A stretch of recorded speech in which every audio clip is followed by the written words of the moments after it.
राधे राधे. तुमचं पुन्हा एकदा स्वागत माझ्या यूट्यूब चॅनलवर. तर आज सकाळी उठून माझी अंघोळ करून मी माझी रेडी झालेली आहे आणि मला नंतर करायची आहे पूजा.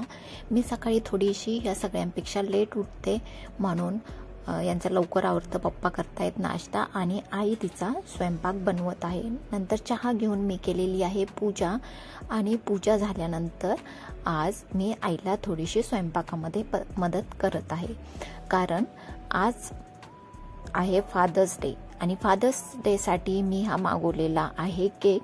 तर तो कसा आहे आपण नंतर बघणारच आहे. तर फादर्स डे आहे म्हणून मी विचार केला की आज आपण लहानपणीच्या काहीतरी आठवणी रिक्रिएट करू. म्हणून हे सगळे फोटोज मी बाहेर कपाटातून बाहेर काढलेले आहेत आणि मी पप्पासोबतचा माझा फोटो शोधत आहे. तर फोटो काढल्यानंतर पप्पाही झोपलेले होते, पण मी एवढे सगळे फोटो आणून समोर बघत होते. मग तेही उठले आणि तेही फोटोज बघायला लागले. मग त्यांनाही काही त्यांच्या आठवणी आठवत होत्या, तर ते मला सांगत होते. मी फोटो बघत होते तेव्हा माझ्या बड्डेच्या वेळेस खूप सारे फोटो काढलेले. माझा लहानपणीचा प्रत्येक बड्डे हा सेलिब्रेट केलेलाच आहे. तर त्याच्यामध्ये माझ्या ज्या लहानपणीच्या फ्रेंड्स आहेत, गावाकडच्या फ्रेंड्स आहेत, त्यांचेही फोटोज होते. मग मोबाईलमध्ये ते फोटोज काढून मी त्या माझ्या फ्रेंड्सनाही सेंड केले. आणि नंतर मी आता शोधत आहे माझा आणि पप्पाचा एक सोबतचा फोटो. तर फोटोज खूप आहेत, पण जे फोटोज आहेत ते असे ग्रुपमध्ये आहे. माझा आणि पप्पांचा सेपरेट असे एकदम मी छोटी होते तेव्हाचे फोटो आहेत आणि नंतरचे ग्रुपमध्ये आहे. तर ते मी नव्हते रिक्रिएट करू शकत.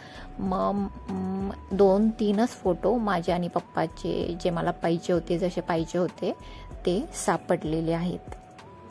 माऊलीचेही लहानपणीचे खूप सारे फोटोज होते, ते बघूनही आम्ही हसत होतो आणि माऊलीलाही खूप मोठे फोटोज त्याचे सेंड केले. माझे लहानपणीचे प्रत्येक बड्डे हे सेलिब्रेट केलेलेच आहेत. माझा बड्डे येतो पावसाळ्यामध्ये. एकतर गावाकडे असताना खूप प्रॉब्लेम यायचे, लाईटही नसायची, खूप पाऊसही असायचा, तरीही पप्पा प्रत्येक बड्डे हा माझा सेलिब्रेट करायचे. त्यांच्या पद्धतीने ते बलून्स वगैरे डेकोरेशन करायचे. लाईट नसायची तर गाडीचा लाईट लावून आम्ही फोटोज काढायचे. आणि केकचा तर खूपच प्रॉब्लेम यायचा, केक तर भेटायचाच नाही. पण पेड्यांचा केक किंवा कसं तरी ॲडजस्ट करून माझा प्रत्येक बड्डे हा केलेलाच आहे. तर हे असे सगळे फोटोज पाहण्यात आम्ही खूप वेळ घालवला. खूप चांगलं वाटलं फोटो बघून. नंतर मी 1-2 फोटो चूज करून ठेवले. मग आमच्या घरी आल्या होत्या शेजारच्या काकू, तर त्यांच्यासाठी मी बनवला चहा. पप्पा आणि माऊली आमच्यासाठीही चहा बनवला आणि नंतर संध्याकाळी आम्हाला करायचा होता केक कट. तर हे मी इथे मध्येच काय करत आहे, तर मी आलेली आहे शेजारच्या काकूंकडे आणि त्यांच्याकडून घेत आहे हे गुलाबाचे जे वेगळ्या टाईपचे फ्लावर्स आहेत ते. कारण मी जो आज केक ऑर्डर केला तो मला थोडाही आवडलेला नाही, त्याची डिझाईन मला बिलकुल आवडली नाही. म्हणून मग मी विचार केला की थोडंसं फ्लावर्सने, पानाने त्याला डेकोरेट करू म्हणून. काकूंकडे खूप छान छान फ्लावर्स होते, ते त्यांनी खूप दिवसापासून तोडलेली नव्हते. पण मी म्हटलं केकसाठी पाहिजे, तोडू का, तर त्या लगेच घेऊन जा म्हटल्या. जे छान फ्लावर्स आणि जे काही चांगले हे पानं वगैरे होते ते मी काकूंकडून घेऊन आले. आणि आता हा बघा, हा आहे मी ऑर्डर केलेला केक. तर हा मी कसा कट करू शकते, हा मला बिलकुलच आवडलेला नाही आहे. तर मग त्याच्यावर जे स्टिकर्स होते तेही मी व्यवस्थित कट केले आणि ते केकवर लावले. आणि मग फ्लावर्सने जसं मला थोडंसं जेवढं चांगलं करता येईल तेवढं मी त्या केकला डेकोरेट करत होते. केकला डेकोरेट करून मग मला आवरायचंही होतं. मी आज घालणार आहे साडी घालण्याचं म्हणजे मला तर एक असं रिझनच पाहिजे. पण असंही मी पुण्याहून आले तर जास्त कपडे मी आणलेले नाही आहेत, म्हणून मी आज साडी घालणार आहे. आणि हा असा बनवला मी तो केक. तर केक छान डेकोरेट करण्यात आला आहे का मला कमेंट करून नक्की सांगा. नंतर आई आणि पप्पाही रेडी झाले. आता पप्पाही इथे केक करण्यासाठी येऊन बसलेले आहे आणि आई पण इथे लवकरच येईल. तर तोपर्यंत आम्ही मारत आहोत गप्पा.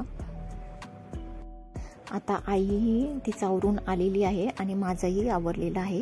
केक थोडंसं बाहेर उजेड असतानाच कट करायला पाहिजे होता, कारण आताचे म्हणजे फोटो चांगले आले, पण जो व्हिडिओ येतोय तो खूपच जास्त काळा येत आहे आणि लाईट पण थोडेसे कमी पडत आहेत. तर व्हिडिओज आणि फोटोज काढण्यासाठी आम्ही आमच्याकडे एक रेंटने मॅडम राहतात, तर त्यांना बोलवलेलं आहे आणि ते आमचं व्हिडिओही शूट करतायत आणि मध्ये मध्ये फोटोजही काढतायत. आम्ही मग नंतर केला केक कट, पण फोटोज आणि व्हिडिओसाठी खूप कन्फ्युजन होत होतं. म्हणजे जास्त उजेडही नव्हता, खूप काळे फोटोज आणि व्हिडिओज येत होते, तर त्याच्यातही थोडा वेळ गेला. नेमकं समजत नव्हतं कसं म्हणजे कुठे उभे राहायला पाहिजे काय, हे सगळे थोडेसे प्रॉब्लेम येत होते. बापरे बाप, या व्हिडिओमध्ये तर पप्पा खूपच जास्त काळे आलेले आहेत. मला आता पप्पांसोबत जसा लहानपणी मी अशा टाईपमध्ये फोटो काढला होता, तो आता मला त्यांच्यासोबत काढायचा होता. या साईडने बॅकग्राऊंड थोडीशी चांगली येत नव्हती, म्हणून आम्ही साईड थोडीशी चेंज केलेली आहे. ज्योत्स्ना मॅडमने आमचे खूप छान फोटोज काढून दिले आणि त्यात सांगत होत्या की ही बॅकग्राऊंड चांगली नाही येते, ती बॅकग्राऊंड चांगली येते. तर आम्ही तशा पद्धतीने त्यांच्या इन्स्ट्रक्शनने आम्ही फोटोज काढले. तर चला आज कसे फोटोज काढले हे मी तुम्हाला दाखवते आणि तुम्हाला फोटोज आवडले की नाही मला कमेंट करून नक्की सांगा. चॅनलला सबस्क्राईब केलं नसेल तर चॅनलला नक्की सबस्क्राईब करा. तर असा होता माझा फादर्स डे. खूप दिवसांनी पप्पासोबत फादर्स डे सेलिब्रेट केला. व्हिडिओ शेवटपर्यंत बघण्यासाठी खूप सारे धन्यवाद. राधे राधे. भेटू नेक्स्ट व्हिडिओमध्ये.